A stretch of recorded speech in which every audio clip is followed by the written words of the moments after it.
Alors, bonjour à tous et bienvenue au webinaire Votre avenir, comment faire le pas entre la recherche et le démarrage d'entreprise.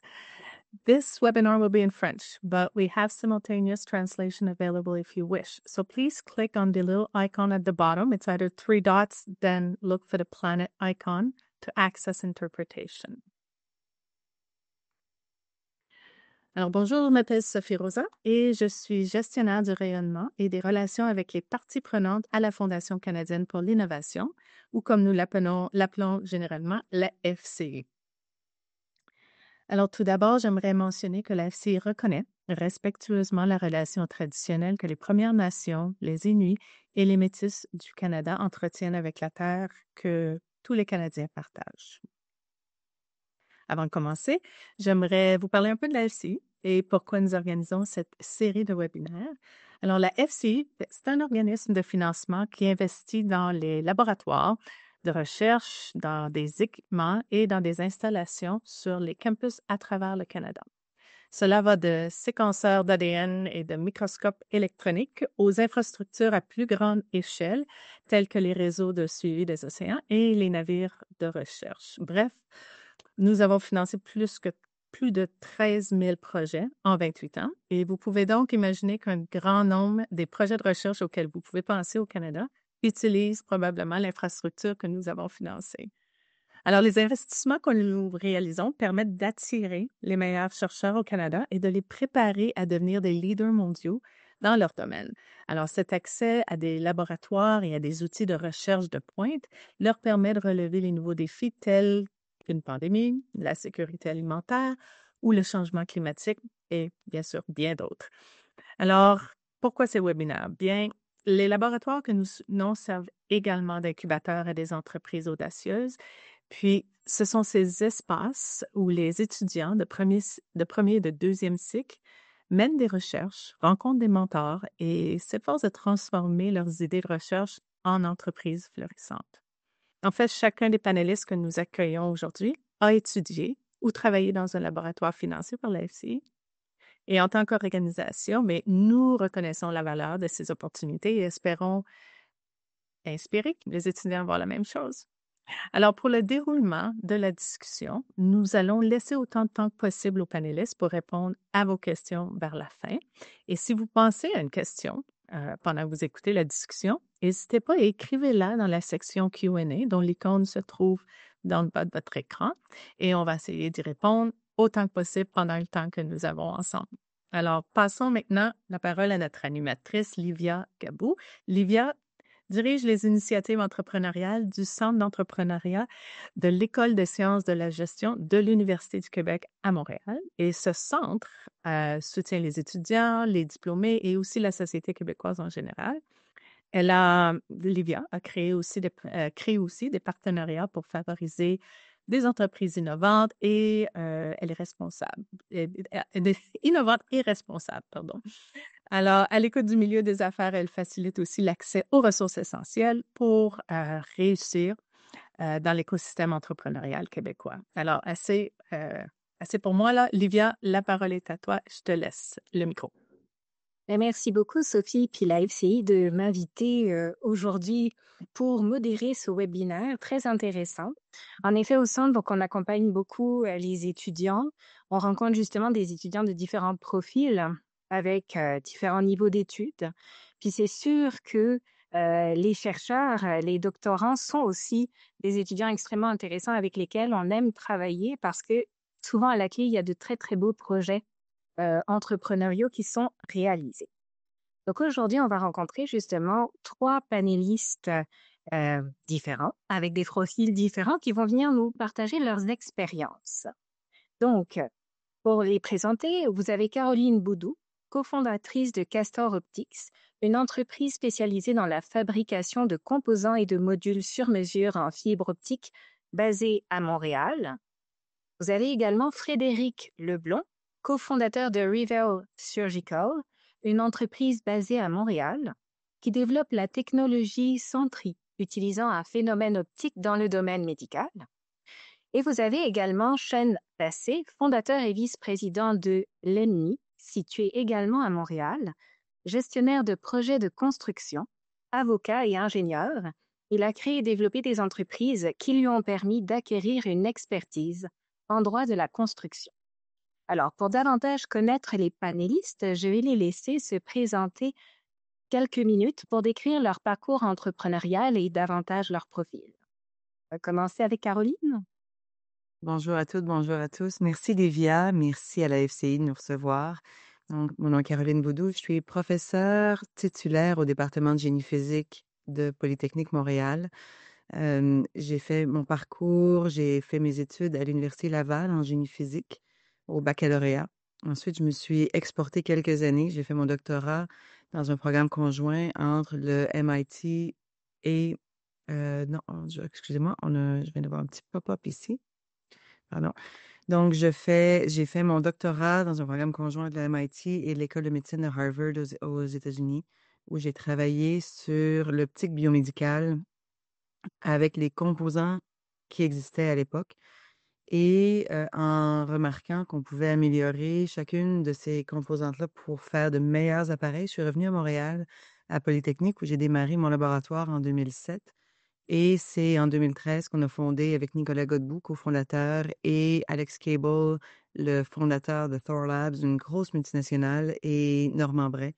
On a fondé l'entreprise, la société Castor Optique, qui a pris des licences finalement sur les brevets qu'on avait à Polytechnique Montréal.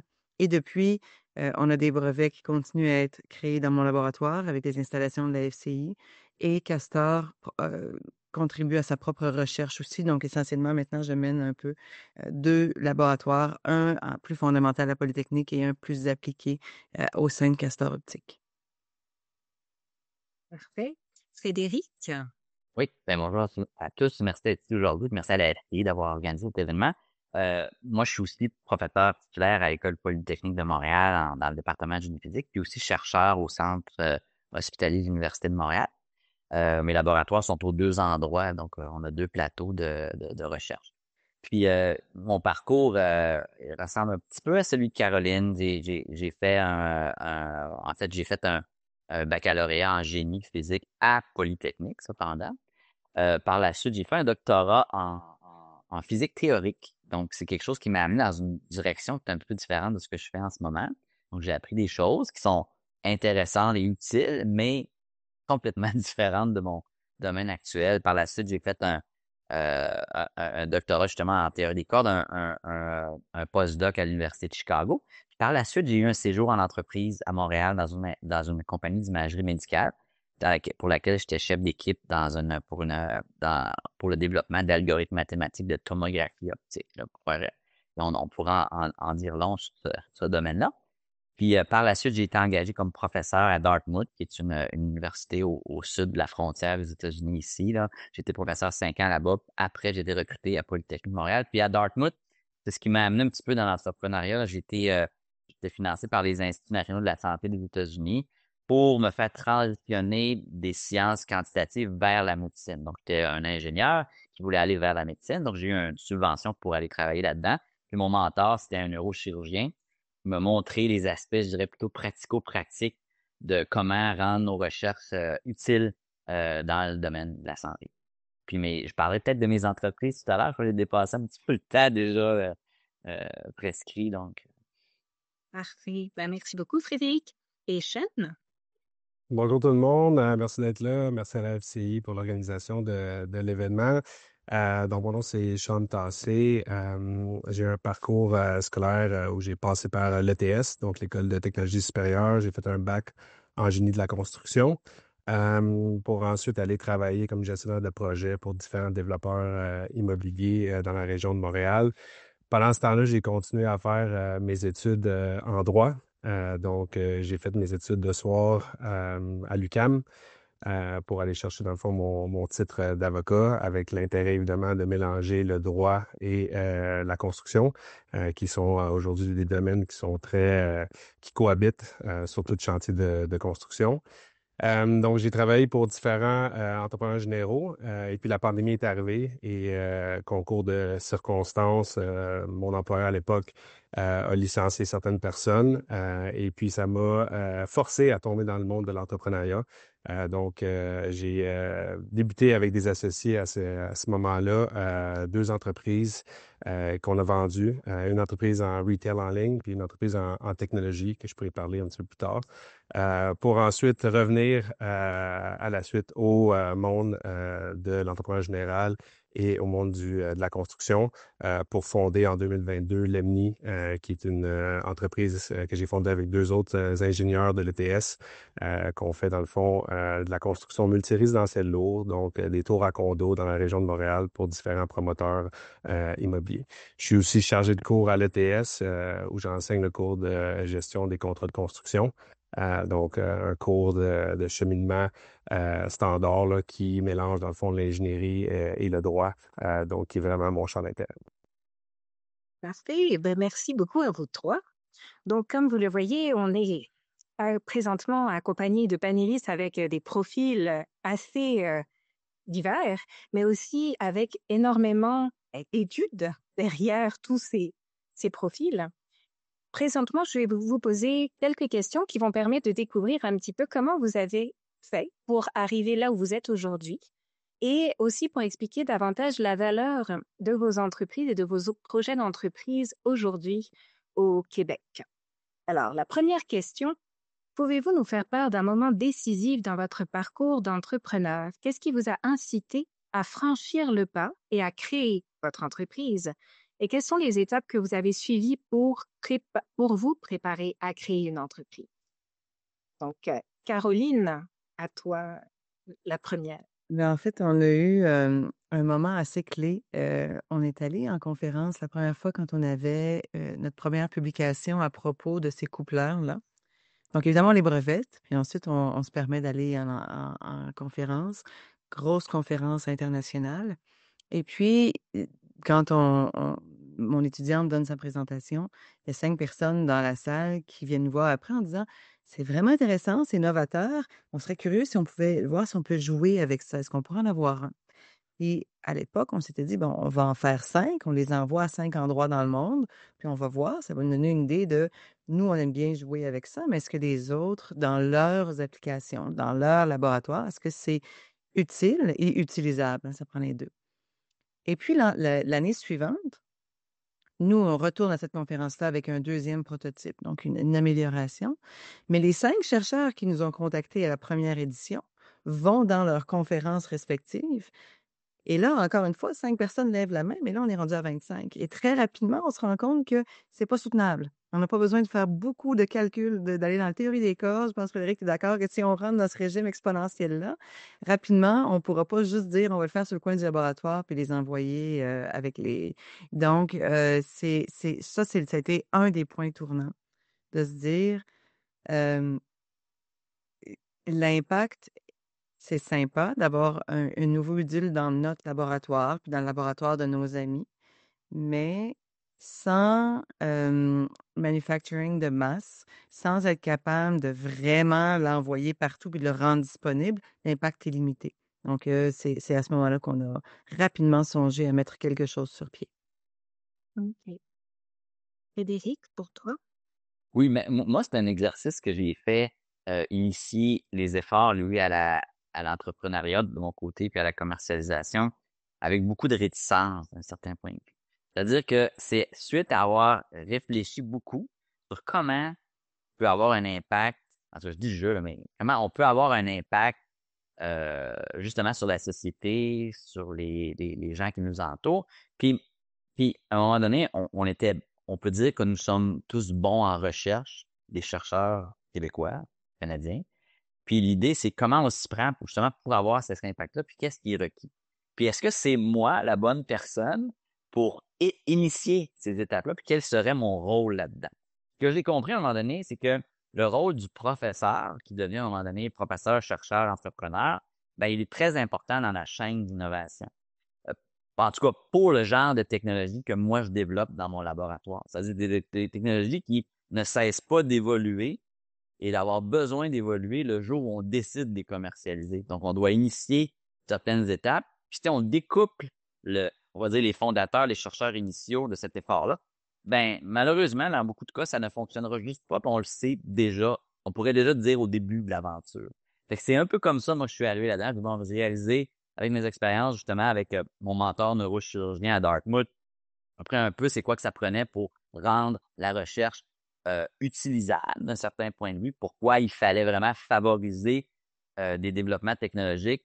Lorsqu'on on peut avoir je dirais, comme laboratoire, des développements plus fondamentaux avec un impact plus lointain, puis des choses plus pratico-pratiques avec un impact plus court terme. Puis c'est cet aspect-là sur lequel j'avais travaillé à ce moment-là qui m'ont permis de comprendre un peu qu'est-ce qu'on doit favoriser comme activité de recherche pour avoir un impact rapide, puis quel sera, moi, mon rôle, tu sais, puis je dois bien le comprendre. Ça a été mon grand défi, c'est de comprendre quel est mon rôle. Mon rôle, ce ne sera pas de lever des fonds, ce ne sera pas de, tu sais, il y a des choses que on peut pas tout faire, puis il y a des choses qu'on est moins, on va dire, moins bon à faire, puis on doit vraiment se greffer à nos équipes les bonnes expertises, dans le fond. OK.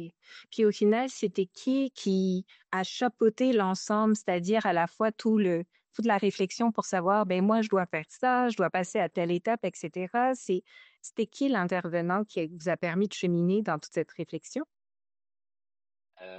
Souvent, dans les différentes entreprises, je dirais que la clé de voûte était vraiment liée à trouver ou bien quelqu'un qui peut jouer le rôle d'exécutif au niveau des opérations, un professionnel ou une professionnelle chevronnée, ou bien d'agir comme mentor de quelqu'un qui le devient tranquillement. Les deux, nous avons fait les deux dans le cadre de nos deux entreprises. Puis c'est des parcours complètement différents, mais on a besoin de cet effort d'encadrement-là qui est donné par quelqu'un, je dirais, qui est à temps plein, en fait, là, sur l'effort. Parfait. Sean, toi, comment ça s'est passé? Ouais, moi, c'est très différent. Dans le fond, j'ai toujours eu un intérêt pour l'entrepreneuriat, là. Je veux dire, depuis que je suis tout jeune, j'avais toujours comme idée que j'allais travailler pour moi-même éventuellement. Mais venant d'une famille que principalement c'est des médecins, l'éducation était quelque chose qui était très valorisé chez nous. Donc, je me suis donné comme objectif que j'allais étudier jusqu'à 30 ans, comme un médecin fait. Fait que ce que j'ai décidé, c'est j'ai décidé en génie, puis ensuite d'aller en droit.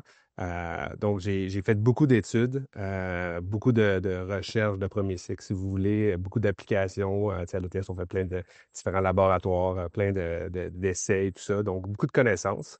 Puis, j'ai travaillé, dans le fond, à temps plein durant mon bac en droit pour gagner une expertise sur le marché du travail comme gestionnaire de projet.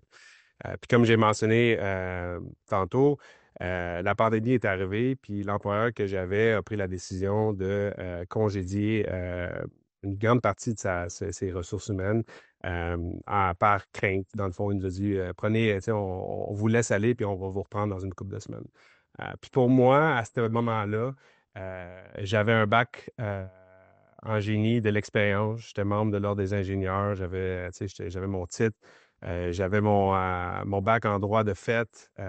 J'étais pleinement éduqué. Puis là, il y a quelqu'un qui décidait pour moi que je valais plus le dollar que je rapportais. Puis c'était comme, t'as plus de job. Puis ça a été une grosse claque dans plein de places pour moi.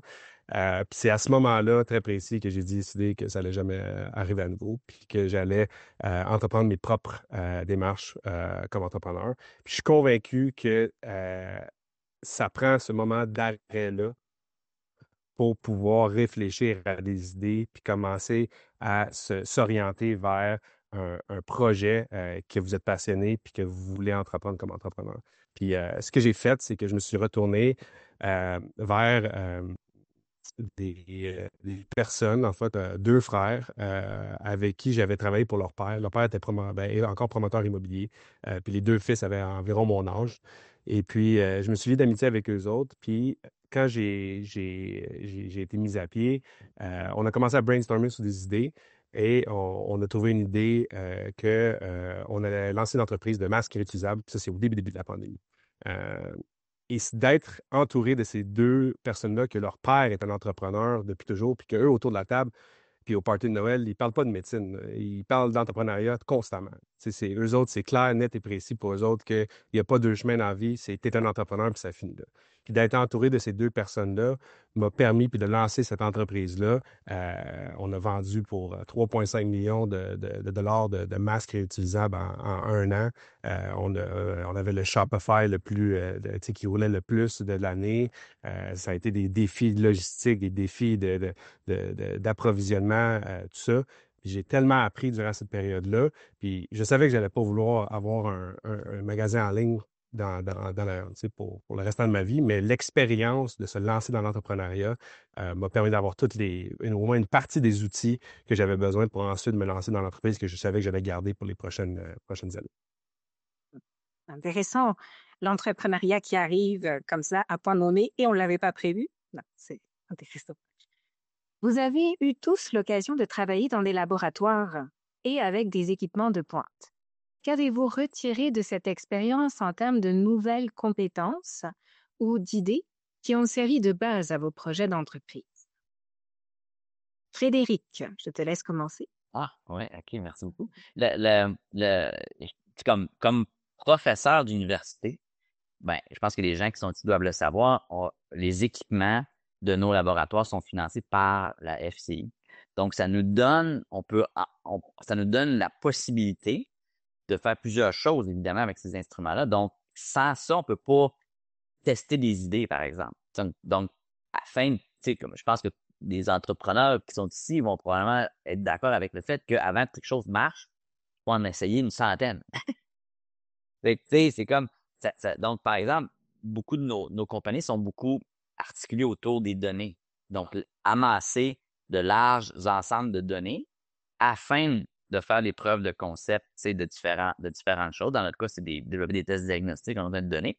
Les équipements de la FCI les équipements, en fait, de la FCI nous permettent de développer les outils pour aller acquérir ces données-là, nous permettent d'aller chercher du financement autour de ça pour payer notre personnel, pour aller, dans notre cas, dans les centres hospitaliers, auprès des patients, pour aller chercher ces données-là.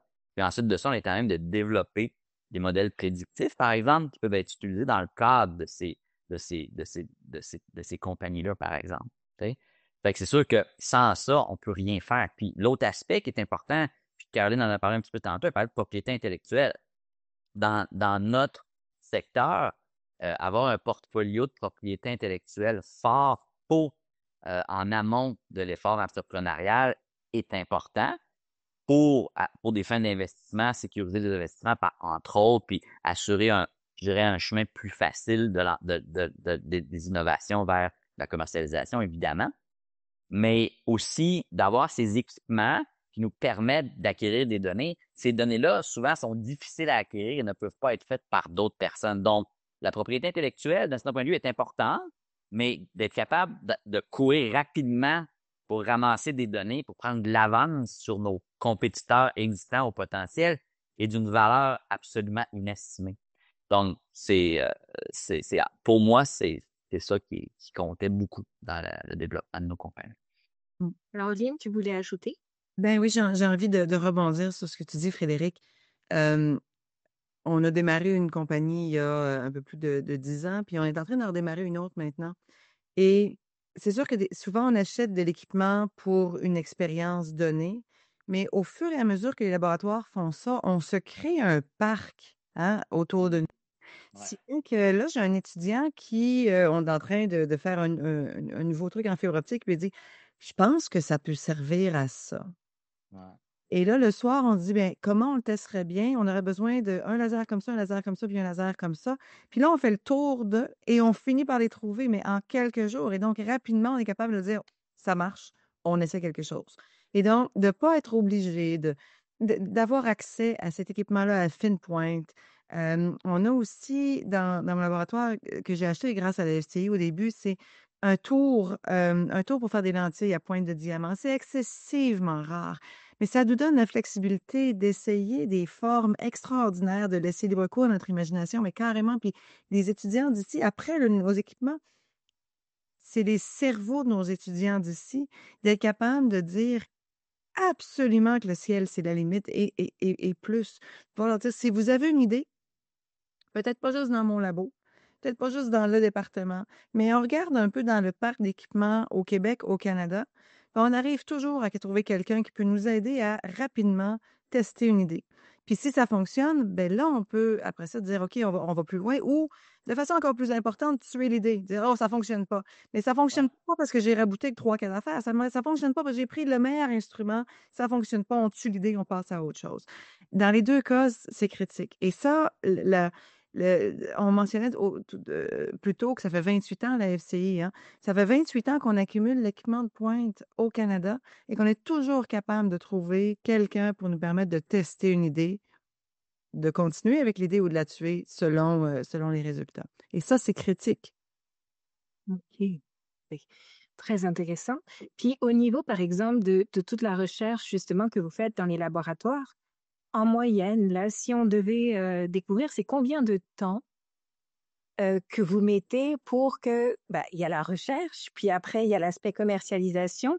En moyenne, ça met combien de temps quand on se parle dans des entreprises aussi innovantes? Tu me lances?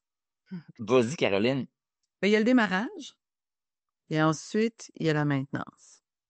Puis, je vais aussi dire, il y a le premier démarrage, puis ensuite, il y a les autres.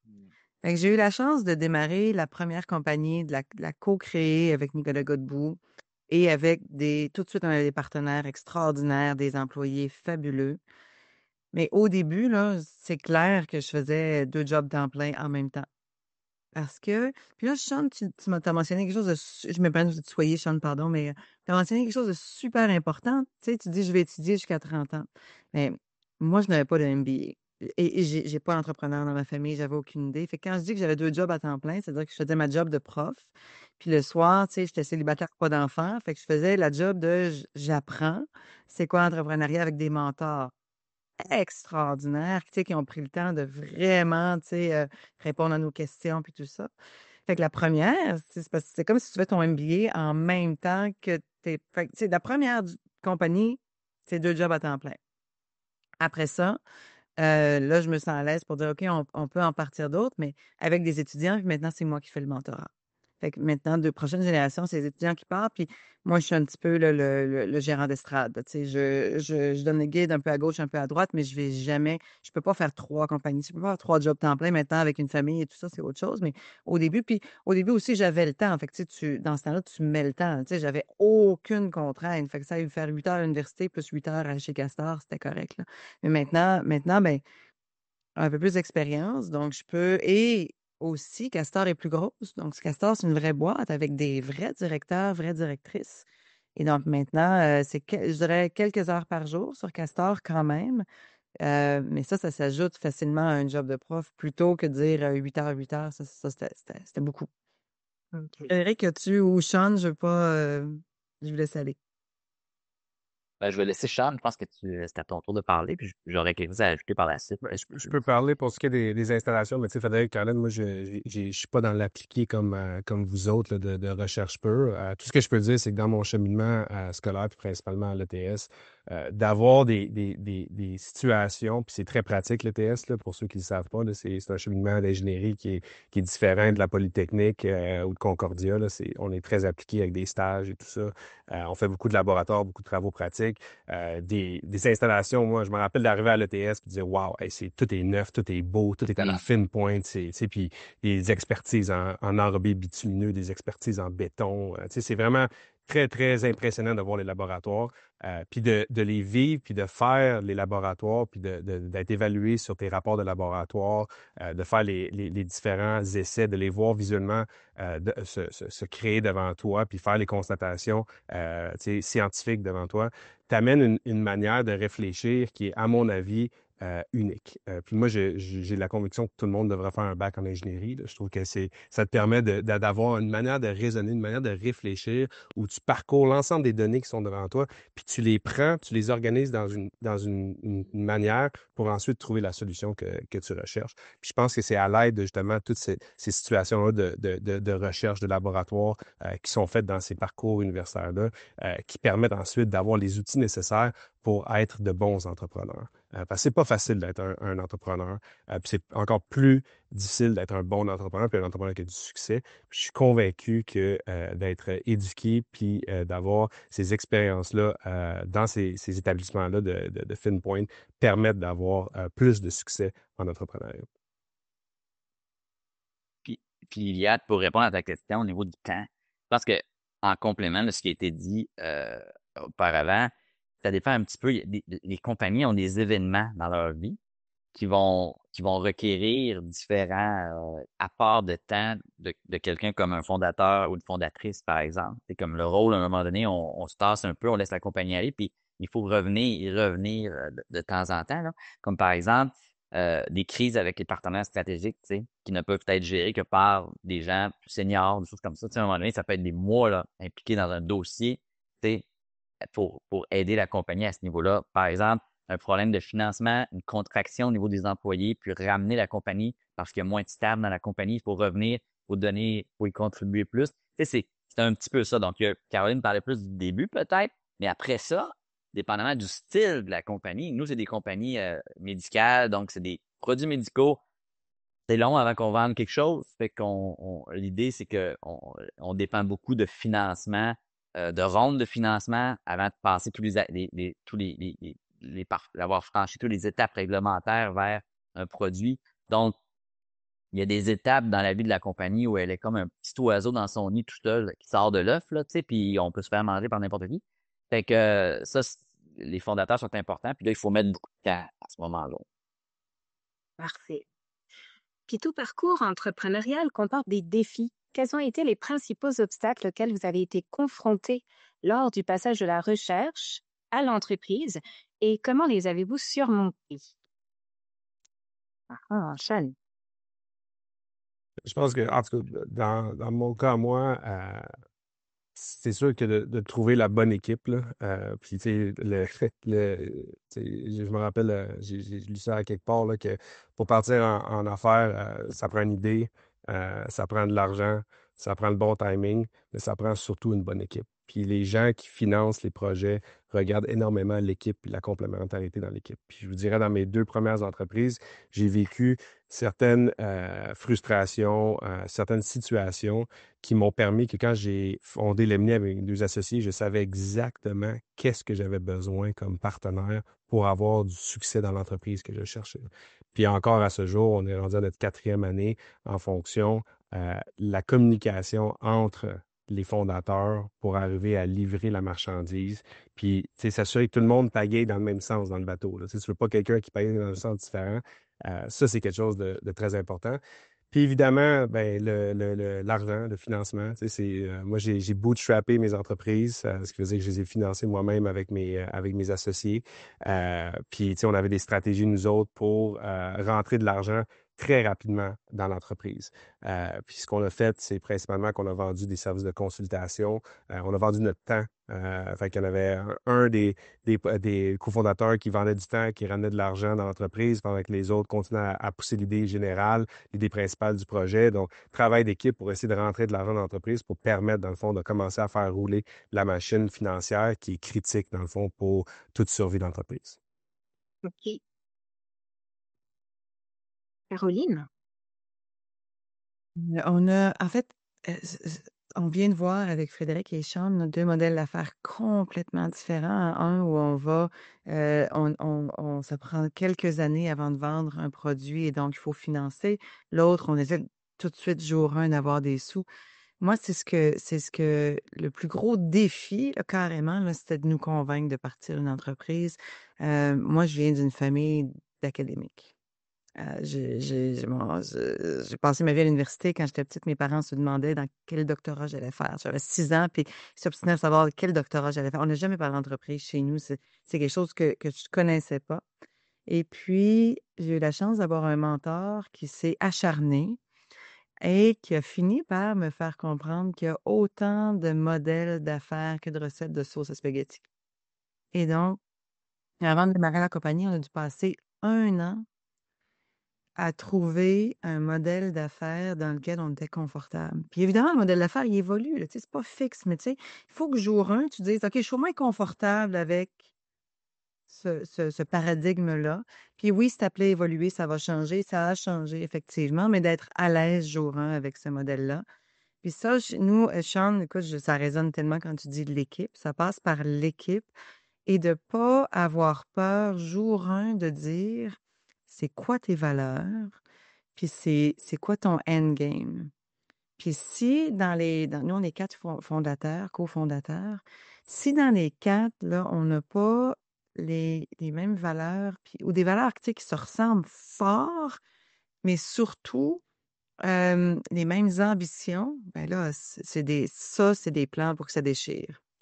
Et tous les 4, on a pris, je me rappelle encore de la réunion, mais tu sais, on s'est assis, ça a duré 2 heures, où on a pris le temps de se dire, qu'est-ce qu'on essaie de bâtir? Qu'est-ce qu'on essaie de livrer? Ça va être quoi c'est quoi la bébelle? C'est quoi la bête? Puis une fois que tu décides tes valeurs, les valeurs, c'est pas nono. Quand on parle de mission statement ou tu sais, de juste d'un énoncé de valeurs, c'est pas nono parce que à chaque fois que tu arrives à une croisée des chemins, tu dois aller à gauche ou à droite, ce sont tes valeurs qui t'aident à prendre la décision. Fait que quand tu as des valeurs similaires, ben, tout le monde a à peu près la même décision. Et donc, ça limite beaucoup les frustrations, les incompréhensions. Donc, ça a pris 1 an se dire qu'on allait partir d'une compagnie, trouver un modèle d'affaires, trouver la structure légale qui faisait notre bonheur. Une fois qu'on a démarré, dans 6 mois, on rentrait des sous dans la compagnie. Le temps de démarrer, parce que nous, il faut bâtir l'infrastructure de fabrication. C'est pas un outil qu'on achète, c'est un outil qu'on a dû développer. 6 mois pour le bâtir, faire les prototypes, passer les tests, passer la certification, mais on avait des ventes en 6 mois. J'ai pas beaucoup de ventes, là, mais des ventes en 6 mois. Fait que c'était un modèle différent. On a eu un financement initial du seed funding en 2013 et on croit, notre croissance finalement est basée sur nos revenus depuis ce temps-là. Modèles différents. Tu sais. Donc, des modèles hybrides, mais il y a vraiment beaucoup de modèles. Puis c'est là que de dire j'adore. Sean, je vais garder ça toute ma journée, là, mais tu sais, je me suis éduquée jusqu'à 30 ans, là. Tu sais, c'est pas nécessaire d'avoir une. Mais j'aime ça de dire, je vais m'éduquer. Puis à un moment donné, tu passes à l'action, là, c'est important d'avoir les deux. Mais c'est ça, il faut s'éduquer sur un modèle d'affaires. Il y en a plein. Puis félicitations à tous ceux qui êtes ici aujourd'hui. C'est ça que vous faites présentement, c'est venir chercher de l'inspiration sur des types de modèles d'affaires différents. Il n'y en a pas juste un. Frédéric? Oui, parce que Sean et Caroline ont parlé de l'équipe. En effet, là, je veux dire, il s'agit de. Je pense que c'est important d'avoir une diversité, on peut dire une diversité de profils, d'opinions dans les équipes là, pour avoir des discussions franches et concrètes là, au fur et à mesure que la compagnie évolue. Mais c'est certain qu'il faut faire quand même très attention. Tu sais, il s'agit d'avoir, par exemple, je sais pas, une personne en position d'autorité dans la compagnie qui fait dérailler un petit peu les efforts des autres. Tu sais, ça, dans toutes les sphères de la vie, ça peut arriver, là, mais ça peut être dangereux. Puis aussi au niveau du financement, tu sais, c'est un petit peu le même commentaire, c'est-à-dire que les investisseurs, ça peut être tentant au début, dans les tout débuts d'une compagnie, d'accepter des fonds, par exemple, parce on veut démarrer rapidement, on est pressé, c'est difficile de trouver des fonds. Mais c'est important à toutes les étapes que les intérêts des investisseurs soient bien alignés avec ceux des gens qui dirigent l'entreprise, que ce soit tôt ou tard dans l'évolution de l'entreprise, parce qu'elle peut créer des frictions. Ça peut créer à un moment donné, si par exemple, vous avez un type d'investisseur dans une compagnie qui n'a pas réalisé l'étendue des risques associés, par exemple, à l'investissement. Peut-être qu'on investit dans un secteur hautement technologique avec un, un landscape de compétiteurs. Il y a un bon potentiel de croissance, etc., mais quand même, il y a danger au niveau de l'investissement. Si les investisseurs n'ont pas réalisé, ça peut créer des tensions. Puis 2, ils réinvestiront pas dans la prochaine ronde d'investissement, par exemple. Ça fait que bien aligner des profils, c'est important. Puis aussi, un obstacle clair et précis qui est aussi relié au financement, c'est qu'on peut facilement, dans une entreprise, surtout au stade start-up, puis pas très avancé, on peut perdre le focus au niveau des activités de la compagnie. Par exemple, on peut être à un moment donné, bon, le cash flow est difficile, on va prendre un contrat pour développer quelque chose qui est un petit peu perpendiculaire avec les objectifs primaires de la compagnie, mais on a de l'argent dans la compagnie.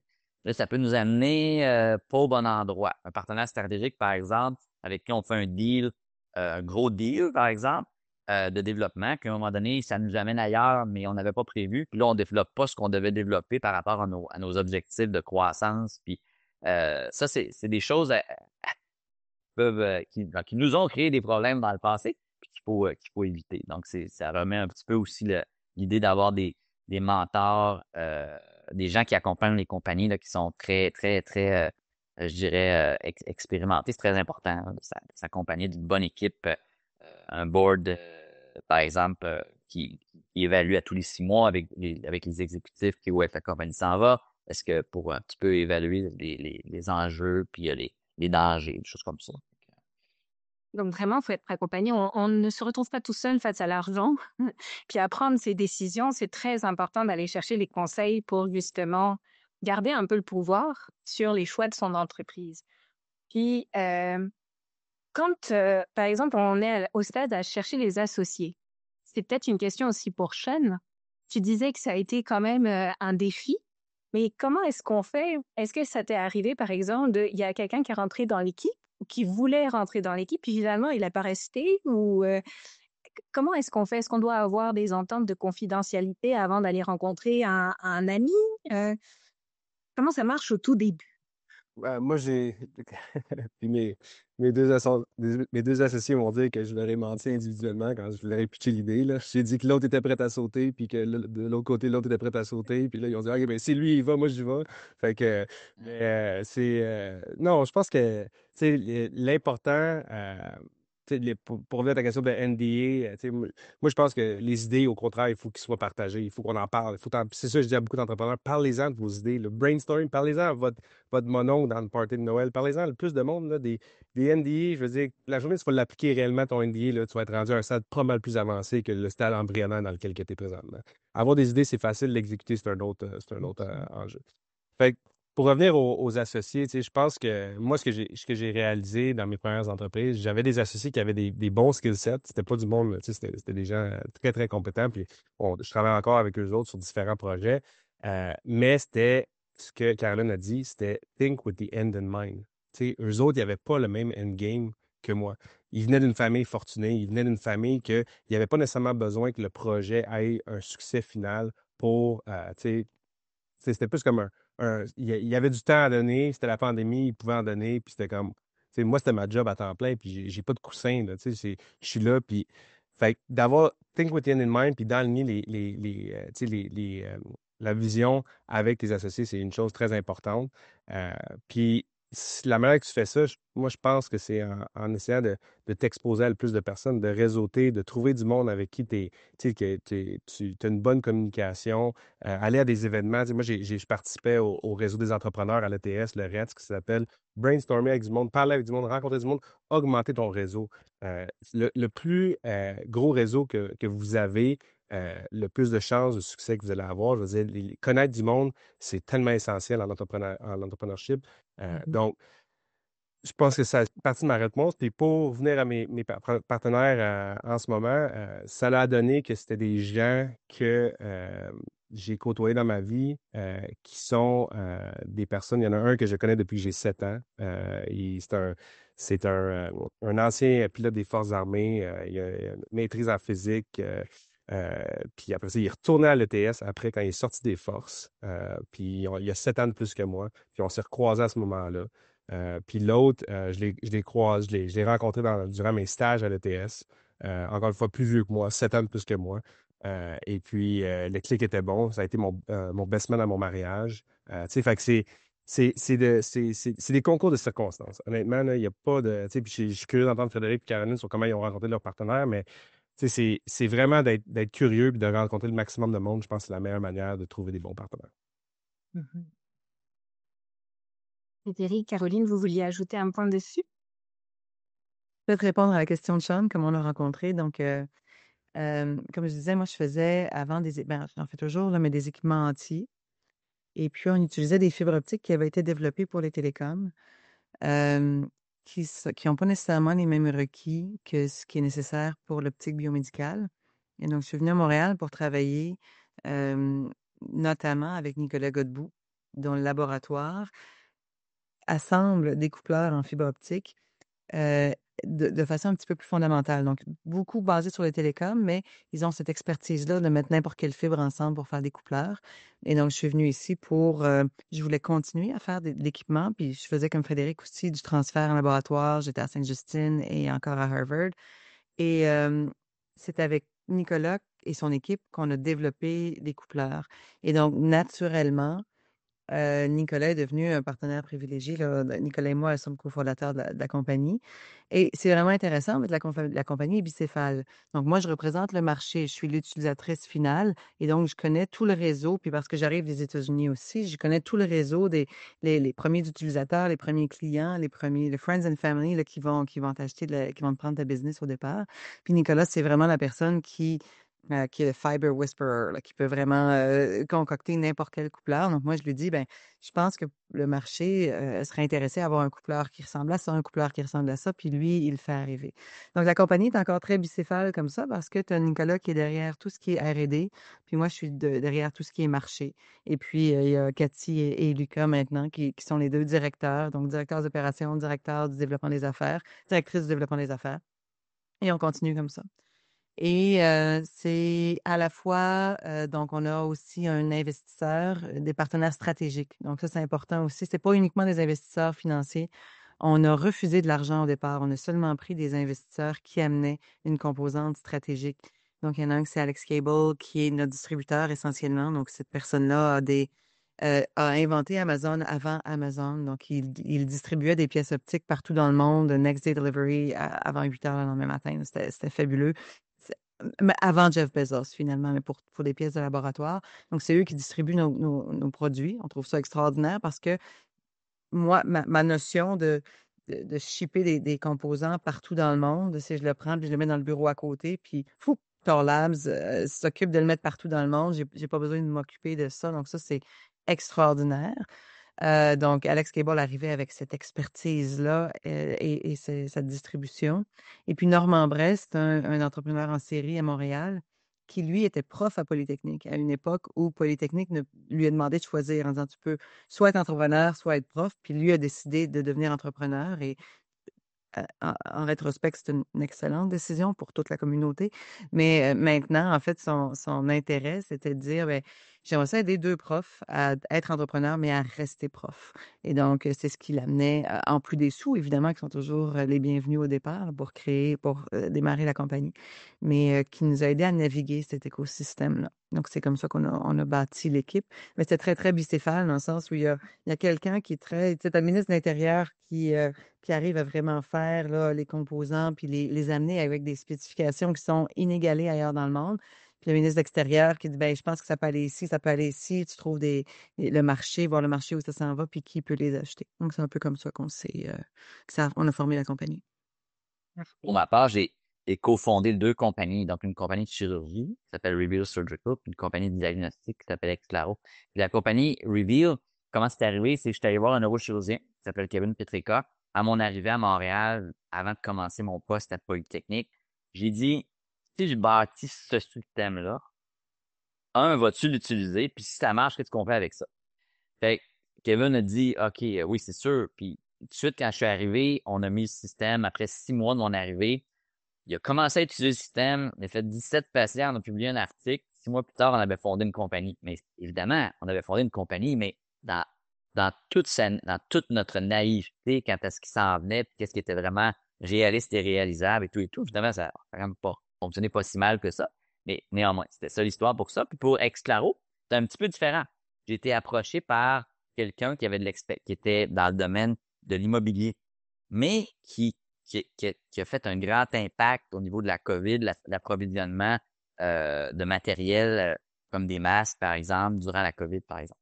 Puis, il m'a approché, puis il m'a dit, hey, je veux démarrer quelque chose en lien avec le diagnostic de la COVID-19, tout ça. J'ai entendu parler de vos études, tout ça. Finalement, au début, j'étais très réticent, mais le profil typique n'était pas typique au niveau c'était pas une association naturelle pour moi au niveau de comment je voulais fonctionner. Puis finalement, ça a vraiment bien été. On a fondé la compagnie avec Cloud, c'est comme ça que c'est arrivé. Tu sais. Fait que c'est comme ces partenaires-là sont importants. Puis Caroline l'a mentionné un petit peu tout à l'heure. L'autre type de partenaire en médical qui est absolument critique, ce sont les leaders d'opinion qui vont utiliser les outils par la suite. Ça a l'air de rien, mais c'est vraiment difficile de bâtir ce réseau-là où on doit, par exemple, on développe un outil en neurochirurgie, ben, je dois avoir tous les neurochirurgiens presque du Canada que je connais personnellement et aux États-Unis pour être sûr qu'on n'arrivera pas à un point à un moment donné, ben, on a un bel outil, il est approuvé par la FDA, mais même s'il fonctionne super bien, personne ne va l'utiliser parce que pour des raisons absolument tout à fait subjectives. Fait que c'est un autre type de partenariat qui doit être en amont cultivé. Non? Parfait. Une autre question. Comment l'innovation, ou finalement votre innovation, contribue à bâtir un meilleur avenir pour le Canada?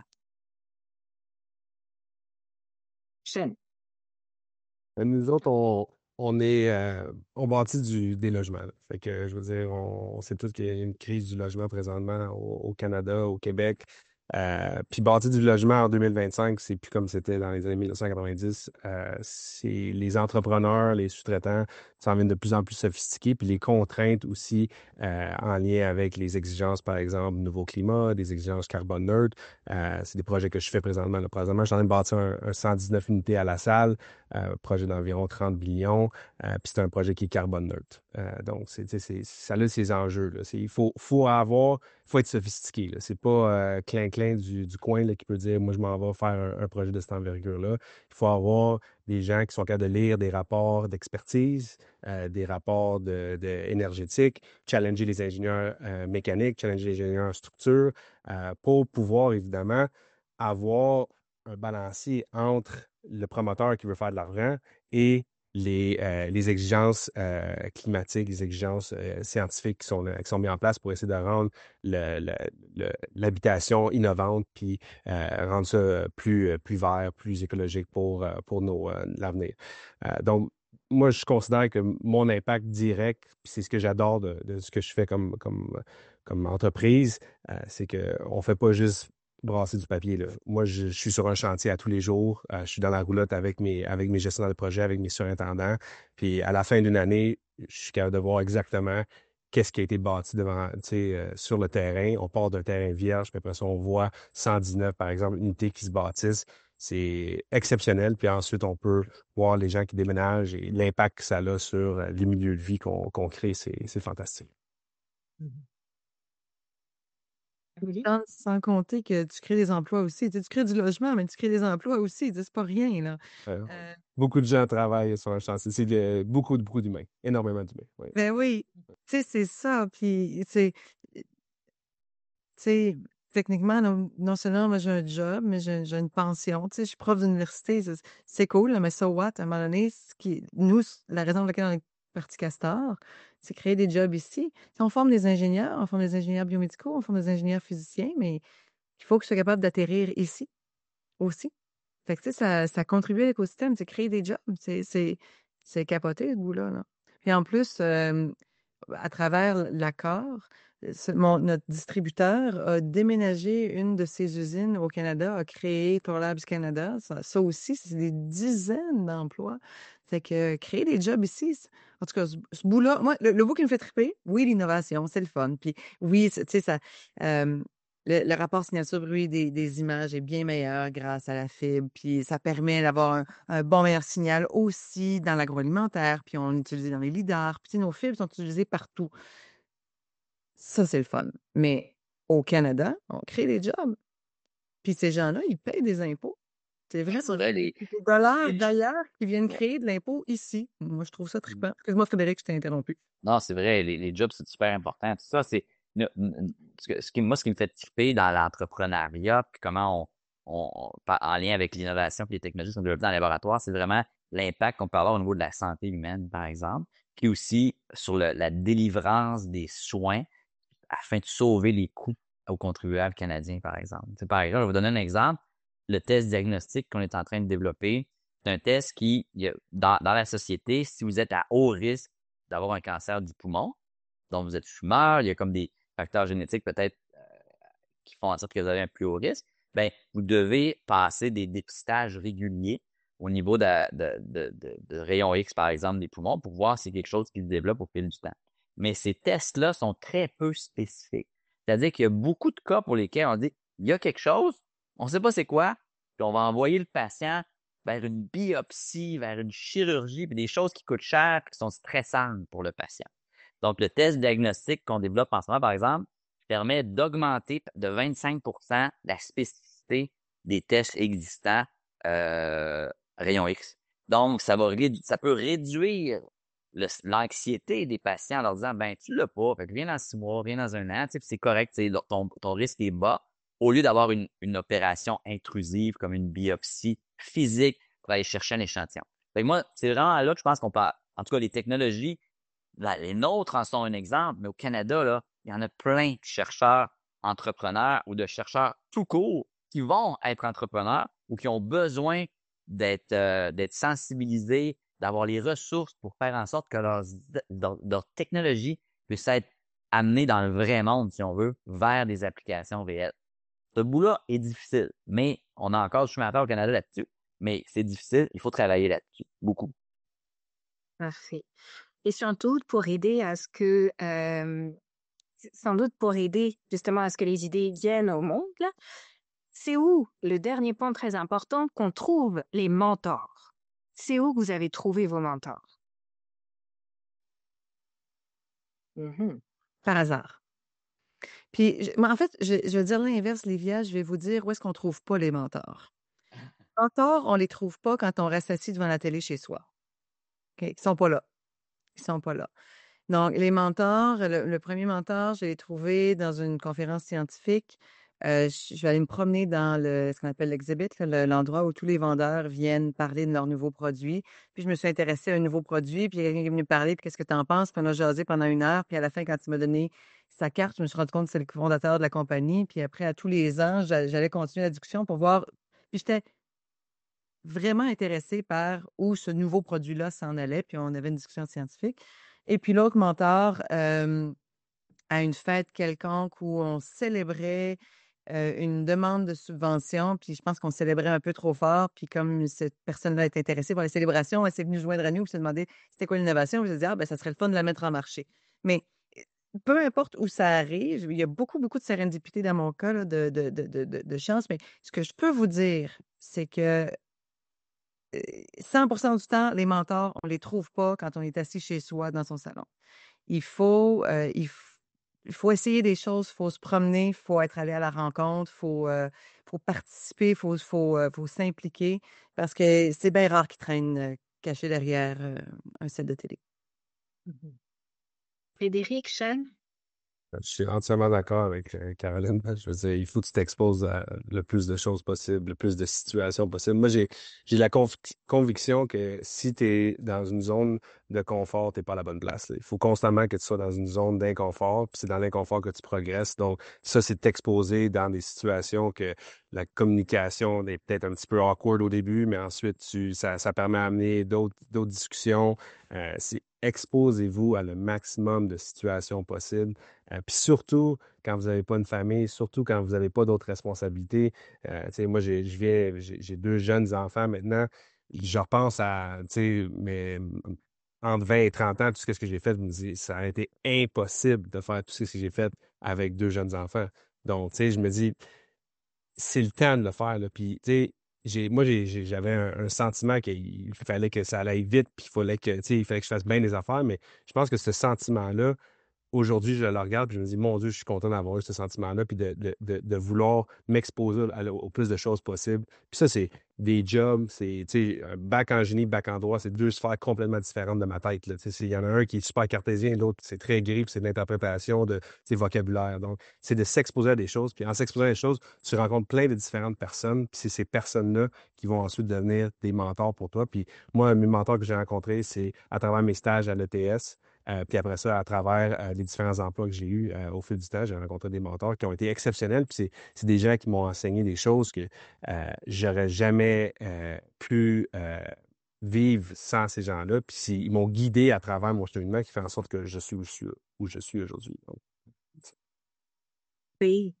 Ben, écoutez, le temps file. Donc, ben, je remercie grandement nos 3 panélistes pour avoir donné de leur temps et autant de leur science pendant cette brève heure. Merci beaucoup la Fondation canadienne pour l'innovation pour nous avoir accueillis aussi et offert ce temps de parole. J'espère pour les quelques curieux qui ont pu être présents que ça vous aura aidé à vous dire qu'en gros, là, il faut oser, il faut y aller, il faut utiliser aussi les connaissances que vous avez à l'université pour, euh, pour pouvoir créer vos entreprises. Le réseau est très, très, très important. Osez aller découvrir vos mentors un peu partout, osez poser des questions, osez partager vos idées. Et surtout, faites attention à bien constituer une bonne idée. Donc, sur ce, je vous souhaite un bel après-midi et puis au plaisir de vous revoir pour les prochaines éditions. Merci beaucoup. Merci. Merci.